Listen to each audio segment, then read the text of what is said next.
Today we're trying a few things new. We have a slightly different overlay. I'm not sure if I'm in love with it or not, but it is what it is today. I'm not entirely sure my chat aggregator is going to work either. I tried this yesterday, trying a new method, and well, it didn't work. So we will see if it works today. I'm not even sure where I need to go to view this show. Oh, here it is, live now. So, okay, good. Let's type test. Maybe test will pop up. The test pops up, we're in good shape. Woo, it did. It did pop up. That's good. Okay. There is a tiny, tiny chance everything is functioning properly. If everything functions properly, we will be good to go. If everything doesn't function properly, well, then we may have problems, but we will deal with that when we get there. Okay. Good, good, good. Nice, nice. All right. Yesterday, I had a webinar with James Romero, who's going to be the new coach at pokercoaching.com. We have hired a bunch of coaches recently. We've hired Faraz Jaka. You all may know him. He was World Poker Tour Player of the Year, just like I was. Let me show you the trophy I got for that. It's this thing. I presume Faraz has one as well. If you win World Poker Tour Player of the Year, they give you this. It's actually very heavy. I think it weighs like, I don't know, what does this weigh? This weighs a solid 18 pounds, if I had to guess. So you want to win the Player of the Year because they give you cool stuff. It's actually kind of unfortunate because the year after I won Player of the Year, they gave away something like a $25,000 poker table and a sick watch. When I won, they gave me a trophy. Not that I'm complaining, it's a nice trophy, but kind of ran poorly on that one. Let me put this back away. Okay. So we hired Faraz. We hired Jonathan Jaffe. Jonathan Jaffe is a world-class poker player as well, who I'm happy to have on board. We hired Michael Acevedo recently, the GTO expert in the poker world. We hired Lexy Gavin, who crushes the live cash games and tournaments. And, well, we hired James Romero yesterday, who is, in my opinion, one of the best young poker players on the tournament circuit. He has worked hard to get really good at poker. And, well, he's crushing poker. He's cashed for about $5 million live, $4.5 million, let's not exaggerate, $4.5 million over the last few years. And half that time he was in Costa Rica grinding, so it's like not even, he didn't even put in full years of live poker. But he's decided recently to play more live poker, and over the last few months we haven't actually played a lot of poker. But recently he's won a high roller, took third place in a big 10K, so I'm happy to have him on board. And he actually inspired me to do this talk today on how to play your best in high-pressure situations. This is something that gives a lot of players a lot of trouble. And James had something in his interview yesterday with me that made me think of this. Because essentially he said that I don't really have to... It's not all that difficult for me to go and play poker at this point because I already know basically what to do in every scenario. And then when I'm studying, I learn new things to integrate into my game, and then I just do it, right? And I think what happens to a lot of people is they get in their heads because they don't actually know, based on good, solid math, what they are supposed to do in various scenarios. And when you don't know what to do, you end up guessing. And when you start guessing, that's when you just can go off the rails and completely screw up.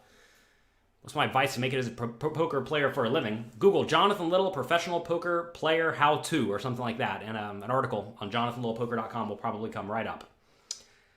Long story short, find a game you can beat and play it a ton and play properly bankroll. It's really all you have to do. Easier said than done, though. All right.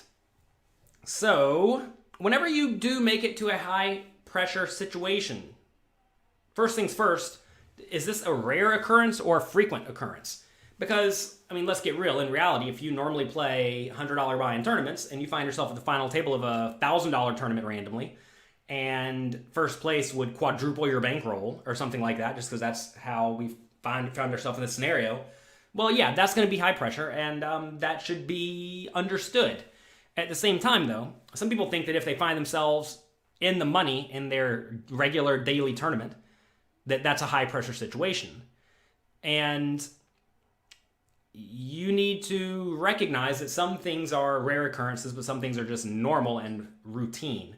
And eventually, if you play a lot, everything becomes routine. I mean, whenever I'm sitting there playing any like final table now, it's not that I don't care. It's that I don't let it impact my play at all, because I know like these plays are good or these plays are bad, and I'm just going to make the right play, right? And that's what you need to do. You need to understand that your job is to just make the right plays. That really is your job. You know, I think my camera is focusing on my microphone. And I think that's why everything in the background is blurry. Let me try something real quick. Sound may get worse. But does the picture get better? Not sure. We're going to have to fix that. One more thing to tinker with, right? Maybe I put it off to the side like this. Maybe I put this down like this. Focus on the face, camera. Focus on the face. If anyone's good at cameras, I have a Logitech, whatever the Logitech camera is everybody uses. I want to have the background more clear. If you can tell me how to make the background more clear, that would be fantastic. All right. So, is this situation rare or is this situation common, right? If you find yourself nervous every once in a while, like twice a year, it is what it is. What are you going to do, right? If you find yourself nervous all the time, that's a problem, and probably you just don't know how to play poker all that well, which is going to result in you just guessing a lot. And when you're guessing, you know you're not making good plays because you don't know what the right play is. Now, obviously, some people are going to fool themselves into thinking they know the right play, but I think in most people's heart of hearts, they recognize that that is the case. How much do you have to play before you can consistently earn money from poker? Well, you're probably going to have a tough time ever earning money consistently from poker, depending on what you mean by consistently. But I mean, I started winning pretty much immediately because I studied a ton, right? You're going to find that if you study a lot and get good at poker, you win at poker immediately. If you're bad at poker and goofing off, well, then you're going to have a tough time. Matthew, sorry to hear about your mother. That is definitely tough that you can't visit because of the virus. That makes life difficult. Old Wisco, tough spot. Nice subscribers. We have Keith, all subscribers on Twitch. Thank you very much. All right. Okay. So, whenever you are in these high pressure situations, you want to ask, what is actually going through my mind? Take a second. Take a second when you're in these scenarios and think, what am I actually feeling? And I think a lot of people are just going to find themselves feeling uneasy or nervous because they don't want to make a mistake. And inevitably what happens is that will lead to you essentially tilting without realizing that you are tilting, and that will result in you playing whatever default scenario or whatever default strategy you actually know in your mind. And for most people, that's not actually all that high-level poker because they actually haven't studied poker all that much, right? And you want to make sure that your, base level poker understanding is very, very high so that when things are going poorly or whenever you are essentially tilting, that your play does not actually get impacted all that much. Good example of this, you'll see some world-class players who, when they do get tilty, they lose their minds. And you'll see other world-class players who, when they get tilty, they just play completely the same. From what I understand, Dan Cates, Jungle Man, is someone who absolutely loses his mind at the poker table all the time, or frequently, but from what I also understand, it does not impact his play. This is just pure secondhand knowledge. I don't know this for sure, because I never played with the guy. Or maybe I played with him once, but it wasn't, just some random tournament. And that's quite powerful to know that that is something that happens. I think I'm actually relatively similar. I mean, talking to James Romero yesterday, and I've been watching Michael Acevedo, our poker coach and coach, stream the last few days. And he'll just be getting completely screwed in these random all-ins where, bad things will happen, then we'll just, keep playing normally. And that's what you're supposed to do.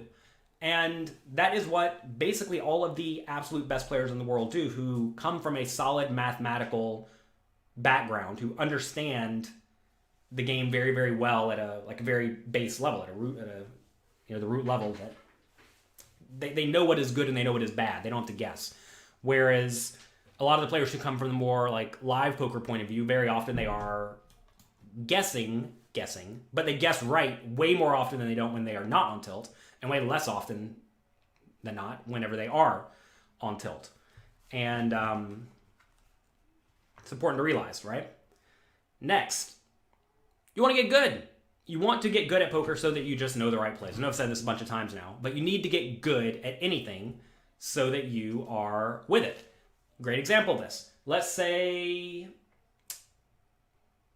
we're going to have a free throw competition where we're going to see who can shoot the most free throws in basketball. This may be a bad analogy. Let's go with it, though. Let's say we all practice free throws, we all get good, yet you take someone who is a professional basketball player, and then you take someone like Jonathan Little. Let's say we actually get to where we can shoot the same percentage of free throws. But let's say instead of doing the straight competition, heads up, to see who can get the most out of, let's say, 10 or 100 or whatever, we have to play an entire game of basketball first.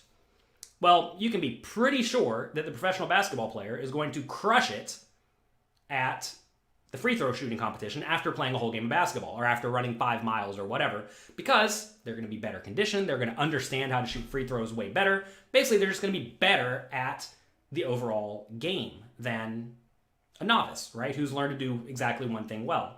This is a bad analogy. Pretend like I just didn't say any of that. What it amounts to is you want to be really, really, really, really, really good at whatever you are doing. And being really, really, really good at it is going to be better than not being really, really good at it. And that is really, in my mind, what I think the biggest factor is when determining if you actually will play well or poorly under high-pressure scenarios. Next, before you even go to play, I think you want to clear your mind of whatever nonsense is going through your mind that is a distraction. And that could be many things. So for a lot of people, this is work, business, right? I mean, I deal with this sometimes. I have a lot of stuff to do. Some days none, some days a ton. And I always make a point to wake up a few hours before I go to play a poker tournament. And I do my best to take care of whatever work I have going on.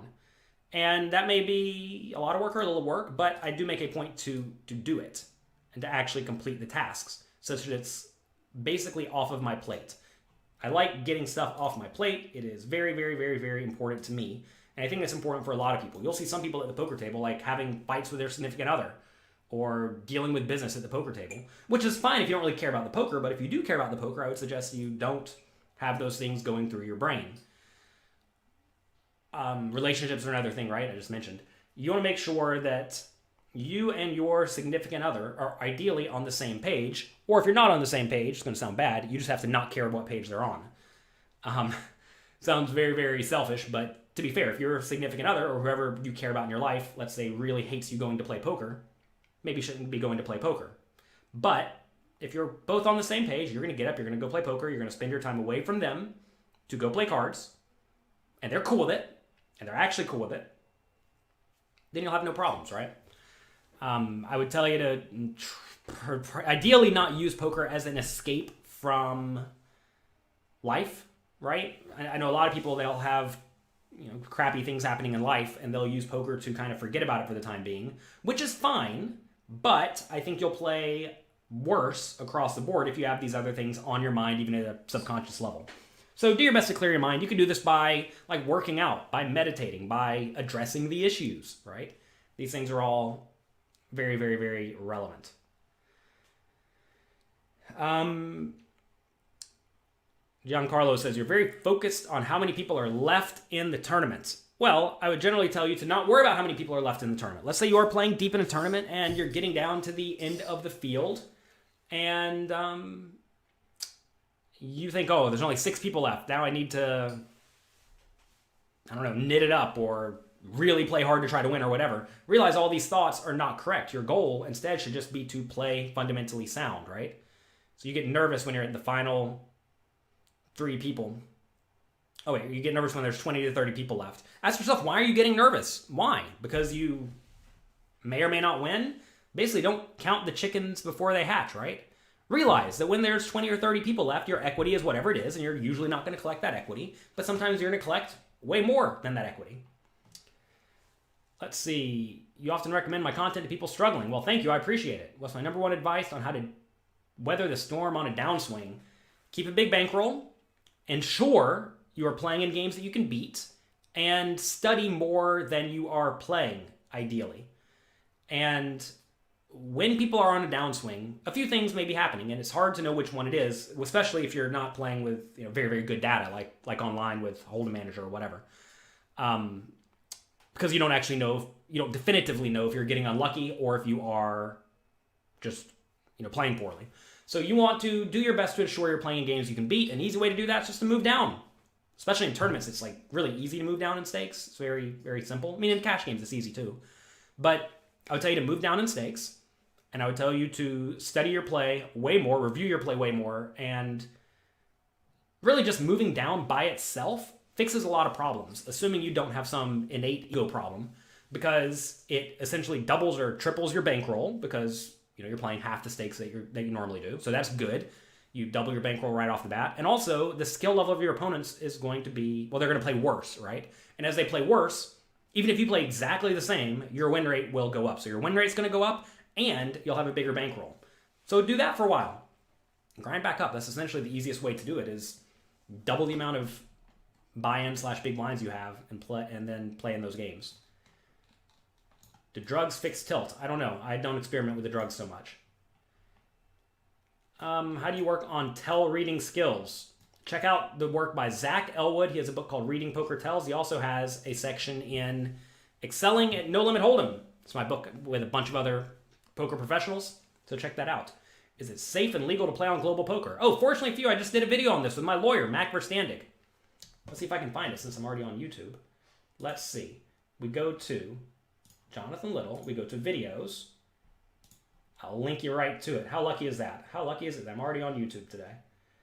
Here it is. Hello, everyone. I'm Jonathan.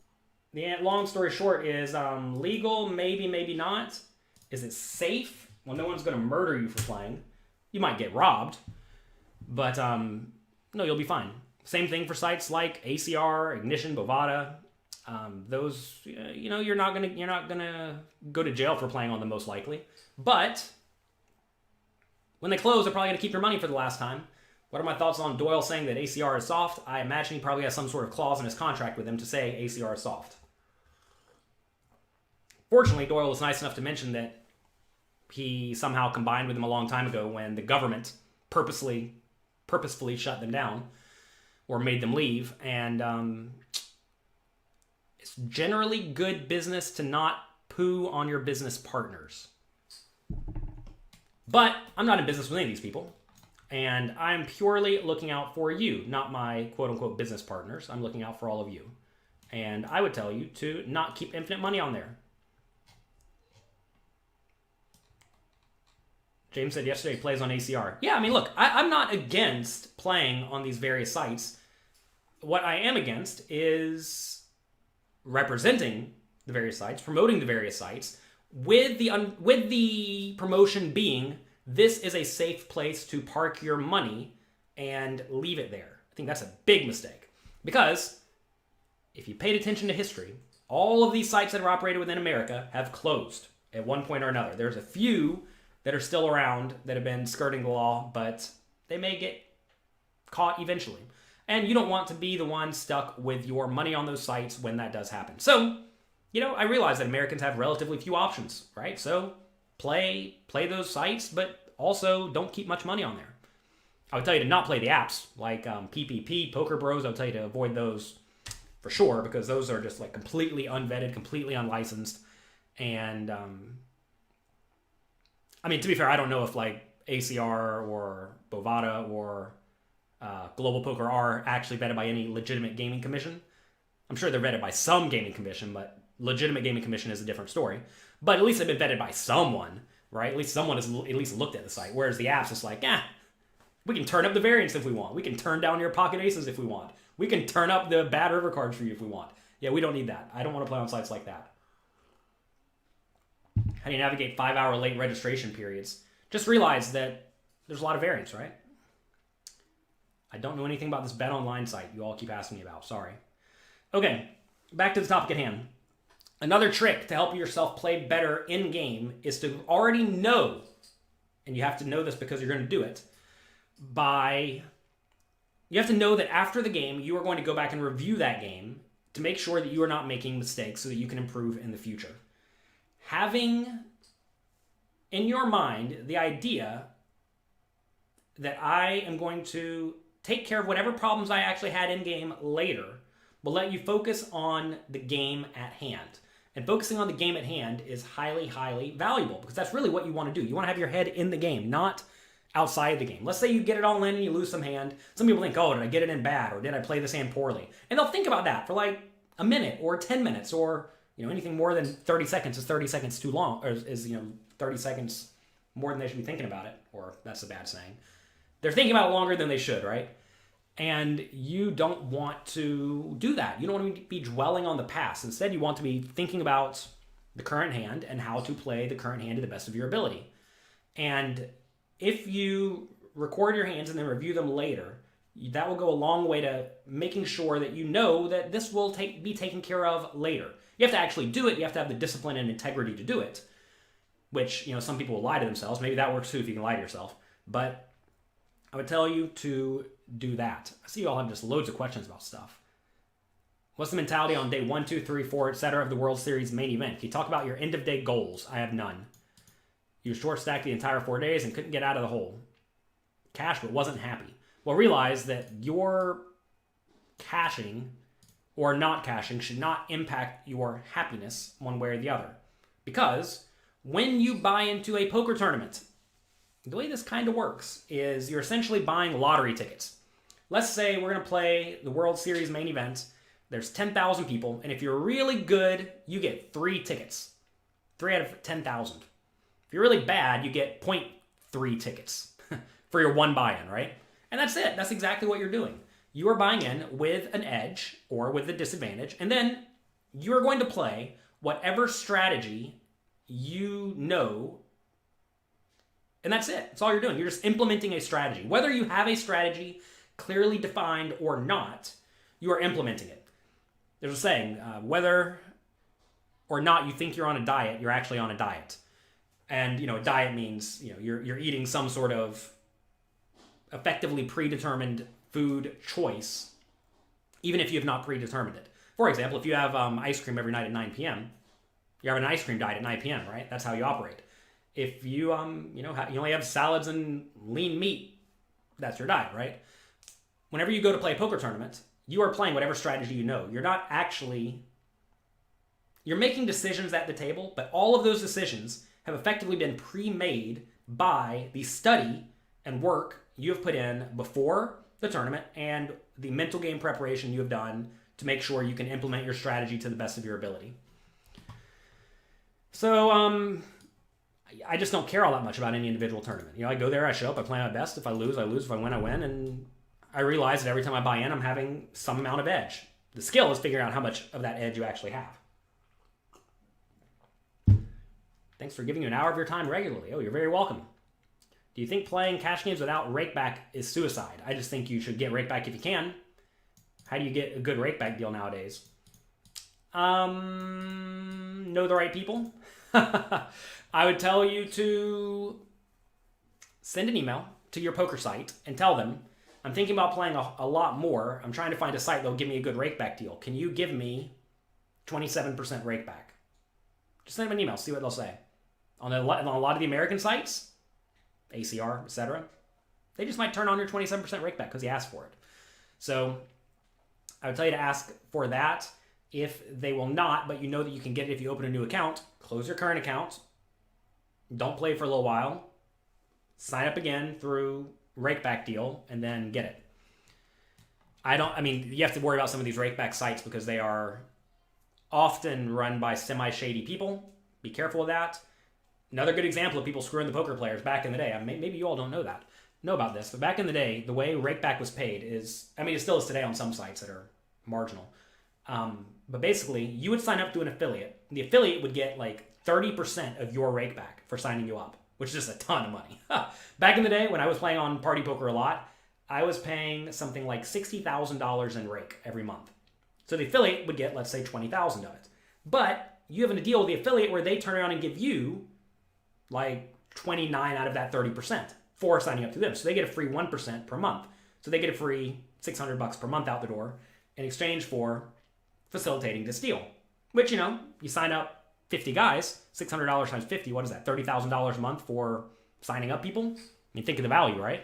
So it became a race of like who could give the best deal to the highest volume players. So it turns out all the good sit and go players, like myself, who were paying tons of rake, were under the same rake back guy who, instead of giving 25% rake back, he gave 29% rake back.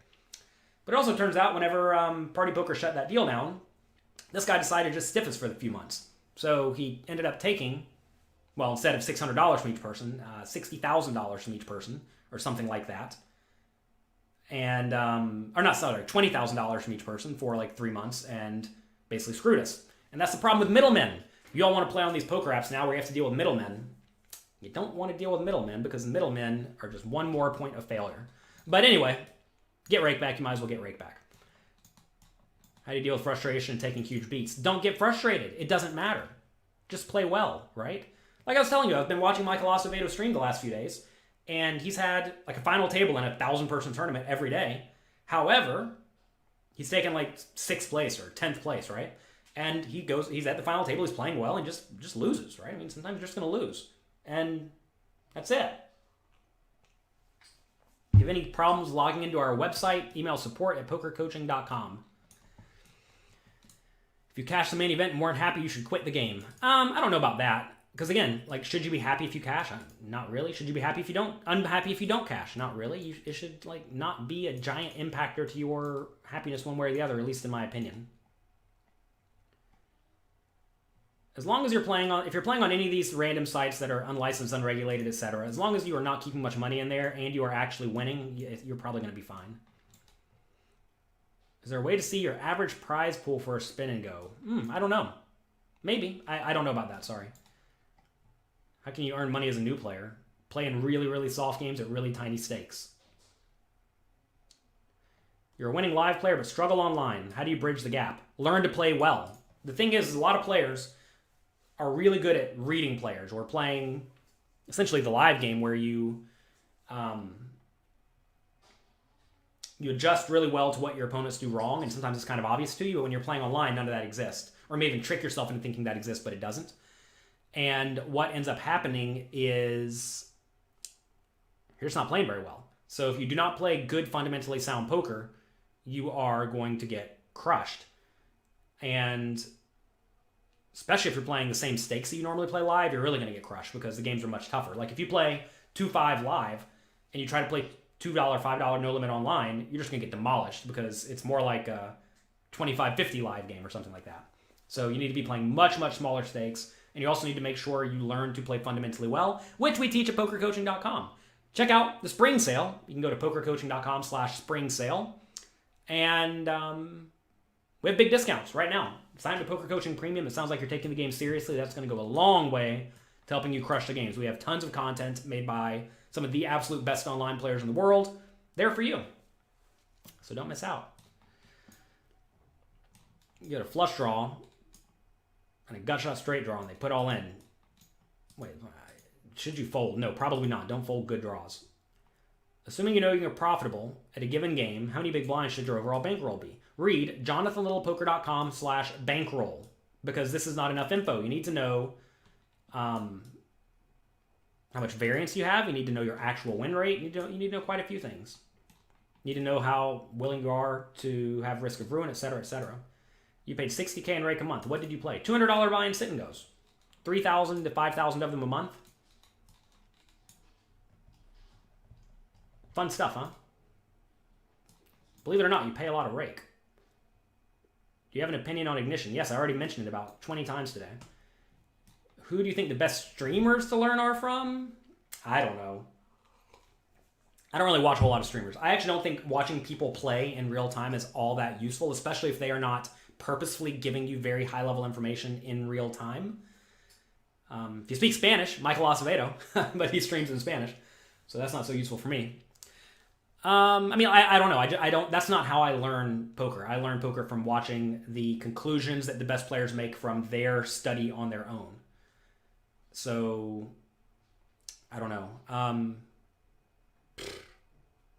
I don't know. You all throw out some names. Maybe I'll tell you if I think they're good or not. I don't know. I mean, I don't know. The problem is most people who are streaming are not doing it purely for educational purposes. They're, first off, playing a ton of tables at a time, and they're not really focusing on giving you educational content. They're more so giving you entertainment content. And entertainment content is not educational content. I would much prefer to tell you to sign up to a training site and watch their best coaches play online then, or review their play online so that they can have gathered thoughts and give you good, concise information about what they are doing.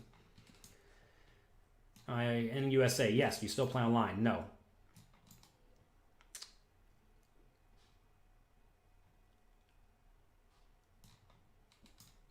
It gets turns. What are you saying? You play more no limit hold'em sit and goes instead of pot limit Omaha 8 or better. I mean, realize they're different games. You just may not like playing the game.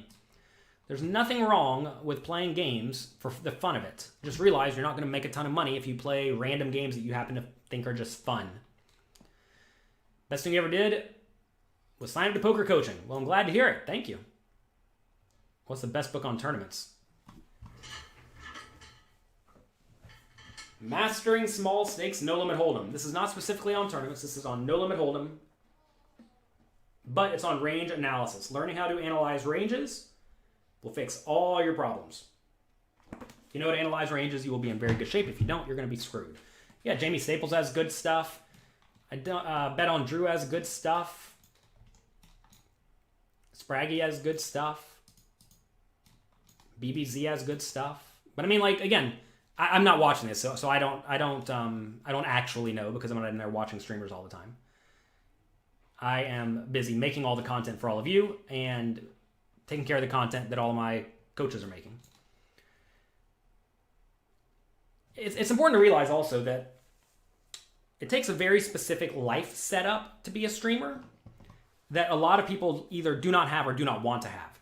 I mean, for example, I started streaming before people were even allowed to stream on Twitch. They banned me. I was apparently the first person to try to stream poker on Twitch. And Twitch thought playing gambling games on Twitch is illegal, so they banned me. And I streamed for 12 hours a day, every day, because that's what I was doing back then. And I had a decent life set up for that. I was sitting at home with nothing to do besides play on poker all day, and that's all I was doing, and it was nice and easy. But now I have a wife and 2 kids, and I have all of you to try to help, and that is not a great environment to sit and grind 12 hours of poker all day, every day, right? So this is not in the cards for me. And it turns out a lot of the people who have actually crushed it the hardest, who still crush it the hardest, that's actually not in the cards for them either, because they don't need to play all day to make money or to make ends meet, essentially. And you'll find that a lot of the best poker training sites are run by people who don't actually play poker all day, every day, and aren't just sitting there streaming all day, every day. I'm not saying that people who stream are necessarily not good at poker, but what I'm saying is it takes a very different life setup, and I think as you accumulate enough monetary wealth, you stop grinding in the lower value times, right? So if you're not going to grind in the lower value times, it kind of implies that you're not going to be a consistent streamer, or at least not a regularly consistent streamer, so you're inevitably not going to be all that popular. Because to be a popular streamer, to some extent, you either have to have a giant name, or you have to stream a lot. And the absolute best poker players in the world don't actually play poker all the time. They may be playing 4 days a month, or 4 days a week at most, and even then, they may not want to stream it every single time, and a lot of the best players in the world don't want to give away information. They're the opposite of me. They try to hoard the information instead of give it away. What was that book I just held up? Sorry, it's backwards for Instagram. Mastering Small Stakes No Limit Hold'em. Yeah, Grips has good streams. We have any promos for the 2020 World Series of Poker? Well, if they run it, we'll be giving away a $10,000 main event seat to one of you. Is the video section on poker coaching new? Yeah, so we are in the process of making a lot of changes to the layout and structure of pokercoaching.com. The video section is now, it's replaced the classes section, and it is now searchable, You can also, so you can search like any term. So if you want to look up 3-bet, you can type 3-bet, it'll come right up. Also, you can sort by coach, you can sort by dates, you can sort by a bunch of things. We're going to have a bunch of tags coming to that very, very soon that will basically be the same as the old classes tab. So we've changed the structure a little bit to try to make it easier for you to find the content you want.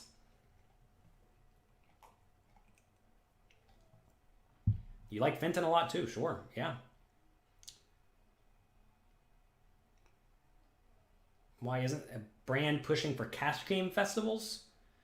How do you show it off?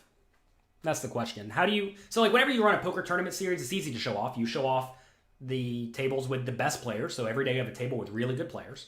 And also every day, well, if you run a series, you have a final table every day that you can put on TV. So that makes a lot of logical sense. However, how do you run a cash game festival? Inevitably, good cash game players don't want to play against each other. So you won't have a table with a bunch of good people. So what do you show off? You show off just the high stakes games? You show off a random table? I mean, do people really care about watching a random table of people playing cash games? I don't know. I don't know. Your bank account was closed because of a DraftKings deposit. You got to be careful with any sort of gambling-ish related deposits into your bank accounts. Bank of America banned me a while back, so we don't bank with them anymore. Lots of poker players have been banned by Bank of America.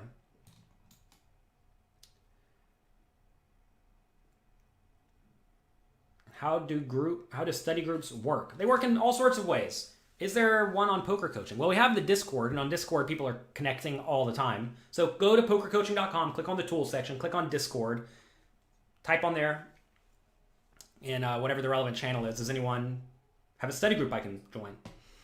And maybe they will, maybe they won't. What is happening here? You wish I could stream more. Yeah, well, maybe in the next life. You all miss that. You all may not know this, but I used to stream a lot. I used to stream a pretty good amount. I was one of the first Twitch partners that was a poker player. And like I said before, they banned me before they even had poker. Then I asked them to come back. It was funny. They banned me, and then they made Jason Somerville a star. So go figure. Right place, but the wrong time. That's how life goes. But that's okay. I don't mind. Play a lot, But now I'm instead working for all of you to help you maximize your win rates. Current rate structure is 7 to 9% for 6 max sit and goes. How does that compare to the rate when I was a sit and go champion? It's about the same. I'll tell you that rate you're telling me right now is kind of high though. You'll be signing up to poker coaching. Good. Go to pokercoaching.com/spring sale and you'll get a discount. Shout out to your first best coach that changed your poker results. Oh, maybe. You're talking about me. Well, good. Thank you. Congrats. I'm glad things are going well. Only 44 likes. Come on, people, says Kevin. Yeah. Someone yesterday tried to get me to buy likes from them for $3,000. It was very bizarre. They issued a challenge to me to pay them $3,000 to have people like my content. Like, what in the world are you talking about? We're not in this for the likes. We're in this to try to help all of you. And, inevitably, if you help a bunch of people, they will enjoy your content and like your content and do things to promote your content. What does a study group normally do? Depends on your study group, right? I would tell you to find very like-minded people who want to study the same game as you or the same concepts as you. But at the same time, James Romero mentioned this yesterday.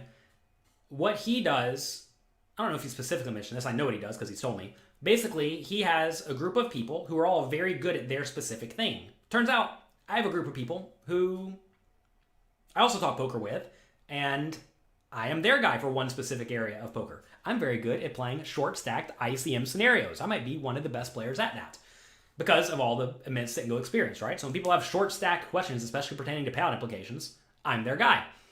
And if I have deep stack cash game questions, I have another player who I ask those questions to, the really hard ones. And I'll generally default to their opinion on that because they're the guy, right? And you want to make sure that you are really good at something such that people come to you when they need help. And then, in turn, you find other people who are really good at things that you may not be good at. And you get really, really, really good at that.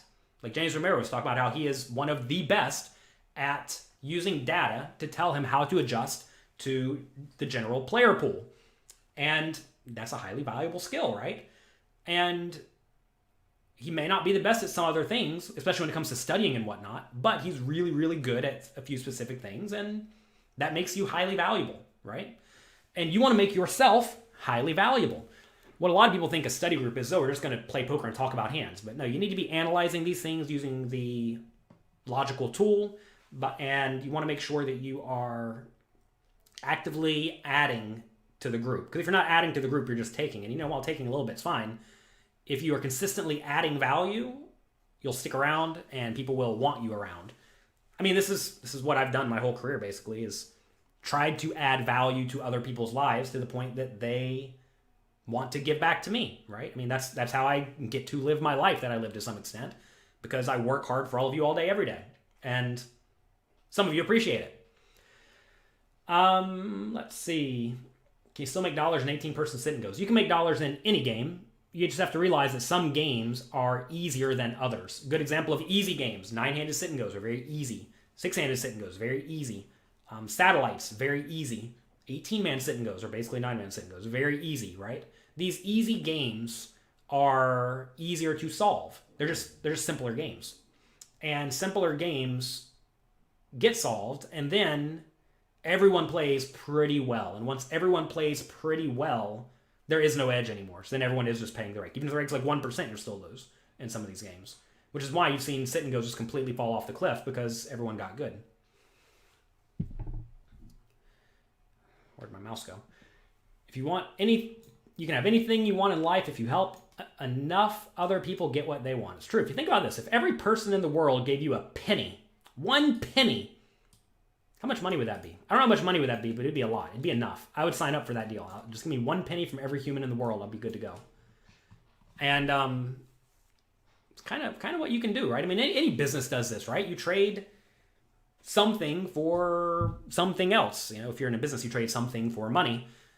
And for example, I trade good, concise poker information delivered right to you in a learnable, digestible format for money. I also give away a lot for free, but you'll find that if you give away enough for free, people are happy to pay because you've helped them enough, all right? I mean, poker is a neat space where if you help people get like even a little bit better, then they're going to make a lot of money. So if they make a lot of money, they're happy to throw you some money here and there. What starting bankroll is necessary to play online poker and make a living? This is not a good question because it depends on your win rate. If you don't have a win rate at all, no amount of bankroll will save you. Start at the tiny stakes and grind it up slowly.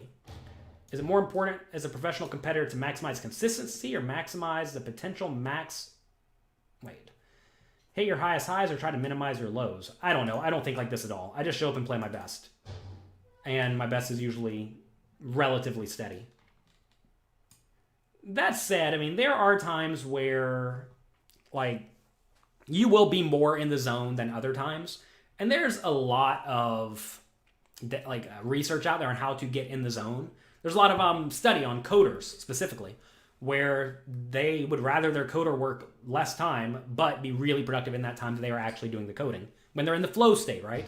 So Google flow state, Google in the zone, stuff like that. And there are certainly times where I'm playing poker where I'm really zoned in, and maybe that is the A+ game or the A game, or call it what you want. Maybe I'm only playing the B game at other times. I'm not sure. Again, it doesn't really matter the way you classify it, but there certainly are periods where you are playing at sort of a heightened level.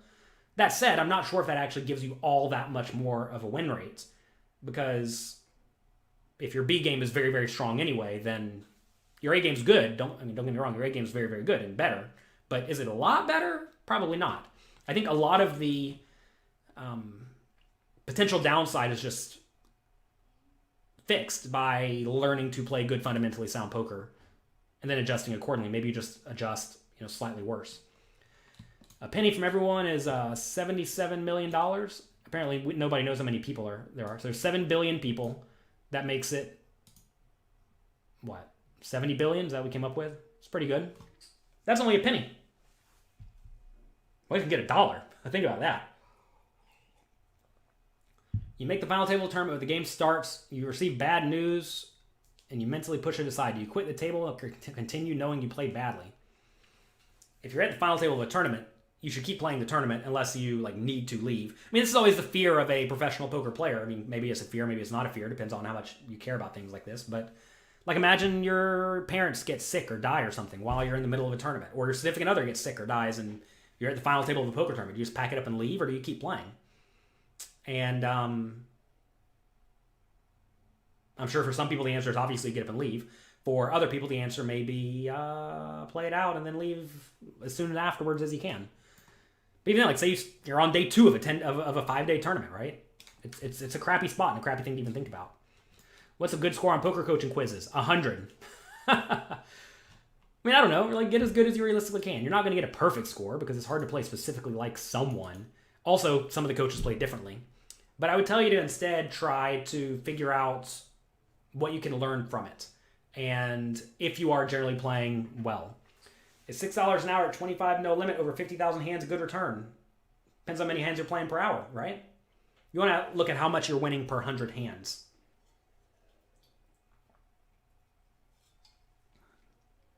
I did not sleep well last night. I was awake for 3 hours. I listened to Olivier Bousquet's podcast. I like his podcast. He had a discussion with Jennifer Shahade on scarcity and chess. It was fun. Complete random tangent off the top of my head. Don't know why we went there, but there it is. So anyway, you need to figure out how to play well under pressure and not under pressure. Some people have the opposite problem where when they are not under pressure, when they don't really care, they play really bad. You see this happen when, let's say you normally play 5-10 no limit, but the only game in the casino is a 1-2 game. You may just sit there and play, but then play really, really, really, really poorly. And that's not good at all either. Fortunately, I don't have that problem. I just can't play poorly. I was listening to Daniel Negreanu's podcast yesterday talking about the Vinny Vidi giveaway on the Phil Galfond Challenge, where basically he was up 900K. How could you possibly lose back 900K? Just stop playing high variance, right? And someone mentioned maybe he just doesn't even know how to play low variance PLO, and instead low variance but small losing PLO in exchange for break even PLO but infinite variance, right? Maybe he just doesn't know how to turn it off. And I'm not very good at turning it off when it comes to taking it easy or goofing off or playing bad hands for fun. And that's a difficult thing to try to discuss with people on the opposite end. But I think you need to treat all your poker play as if you are playing for real. Whatever for real means to you. What's happening here? Give me a second. You should treat poker professionally in all scenarios. That's essentially what I'm trying to say here. If you treat poker professionally in all scenarios, you will inevitably have professional level results. That comes from studying ahead of time, getting in decent physical shape, getting in good mental shape, mental physical shape, getting in good mental shape, and knowing how to play well, and then showing up and doing it, right? And doing it all the time when you play, not goofing off when you play, not donking around, basically. And if you do those things on a very regular basis, you will develop a strong professional mindset. Is the World Series postponed? They have not said anything about it as far as I know. You have so many new coaches at poker coaching. It's truly amazing to be able to learn from this, as Louis Philippe. Well, we're doing it for you guys. I'm glad you're enjoying it. I'm glad you're making use of it. How long did you play small stakes before I moved up? I bought in for $50 on Party Poker back in the day. They're still there. Thank you, Party Poker. And I turned that $50 into $350,000 in about a 3-year period of time. But I did move up relatively fast. I kept about I kept 300 big bets for limit hold'em. They didn't have no limit hold'em really back in the day. So I played 25 cent, 50 cent. When I got to $300, I moved to 50 cent dollar limit hold'em. Then when I got to $600, I moved to 1-2 limit hold'em. That was thought to be a proper bankroll. You probably actually needed more of a bankroll back then, so I probably ran a little bit hot in the beginning, but I moved up in relation to my bankroll back then. You're new to poker and appreciate what I do. Well, good. Glad to hear it. Where's the best place for you to purchase my books? Financially for me, dnbpoker.com. Actually, if you go to jonathanlittlepoker.com/books, those links will take you to good places for me. Let's see.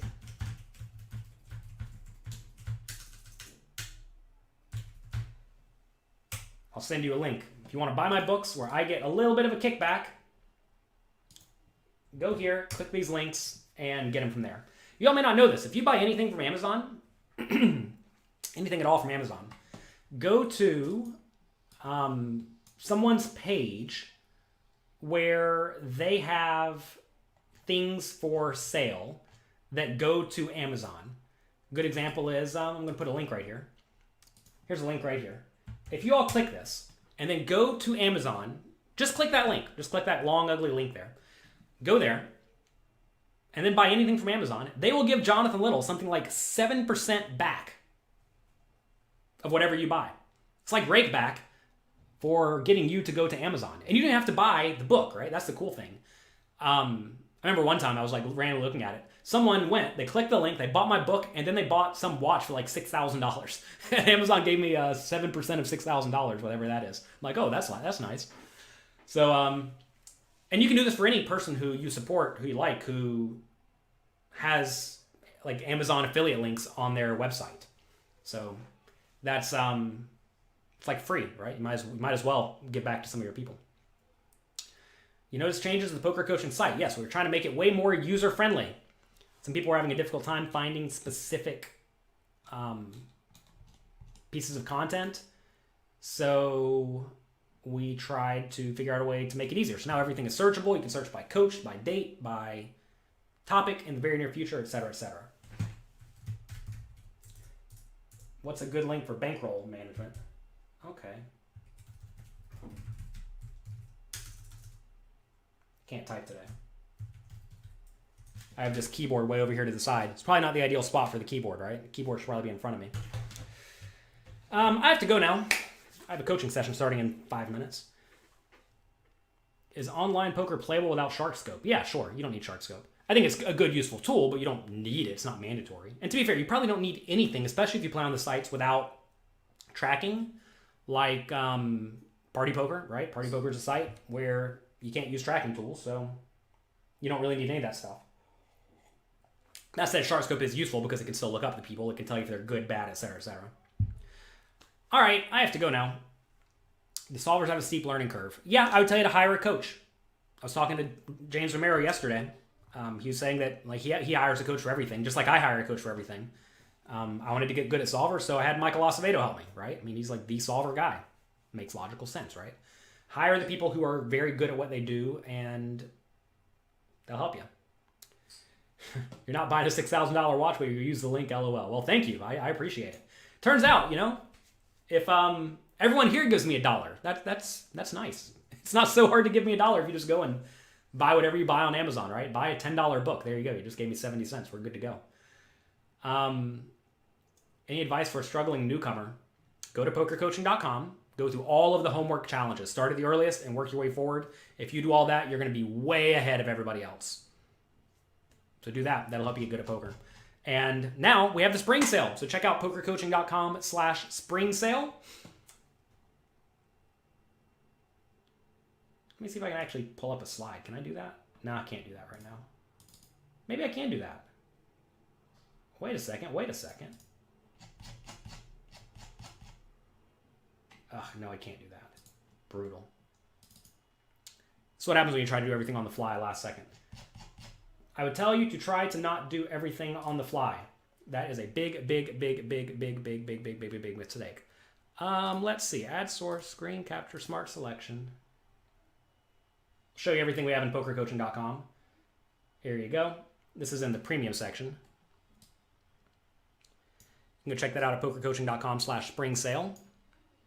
And if you don't like it, if you do not enjoy pokercoaching.com, I do not deserve or want your money. So if you don't like it, between now and 30 days after you sign up, ask for a full refund, and I'll give you a full refund. So, as you can see, we have loads and loads of content at Poker Coaching. We have over 800 interactive hand quizzes. We have 130 video classes, 45 challenge webinars. We have a bunch of classes featuring many of the absolute best poker players in the world. We're continuing to add more and more and more content on a very regular basis. So check it out, pokercoaching.com/spring sale. Right now, I know y'all have a little bit more free time due to this rough situation the world is in, and you might as well make use of it. If you have any questions about the sale, email us at support@pokercoaching.com. I see every single email that comes in, and I am happy to help all of you become the best poker players you can be. So check that out, pokercoaching.com/spring sale. I have to go now. Hope you all have a great day. Enjoy yourselves, have fun, make the most of it. And I will see you all again on, is today Friday? What's today? Today's Friday. Wow, time flies. All right, I'll see all of you on Monday.